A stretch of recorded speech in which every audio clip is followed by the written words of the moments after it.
Üzümü spirtlə silmək, çünki üzümü spirtlə siləndə mənim üzlərim çox yanmışdı. Üzümə heç bir şey tətbiq etməmişəm. Sadəcə biraz zamanla gözlədim. Sonra gördüm ki, yox da arta bilər.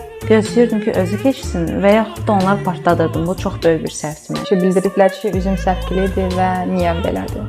Amma deyənlər olub ki, ay üzünə nə olub? Yəni bu da məni çox üzürdü. İnanmırdım ki, mənim üzlərim belə görünə bilər və çox xoşbəxt idim. Çox sevinirəm. Yəni özümü çox daha gözəl hiss edirəm. Dərimi yenilədi. Duzlu bir də yağlı məncə. Abur-cuburlarım var ki, onları biraz çətin olub. Qaz içdilər. Daha səbirlə davranmağı bacardım. Başa düşdüm ki, mən makiyajsız da gözəl görünə bilərəm. Daha səbirli olduğumu hiss etməyə başladım. Fərdə xanımla burada. Həkimlə. Əlbəttə ki, doktordan Çox sağ ol. Çox sağ ol deyərdi yəqin ki. təşəkkür bildirərdi həm özümə, həm də ki, Fərdə doktora. Amma əvvəl mənə yəqin deyərdi ki, işgəncə vermə, gəl doktorun yanına.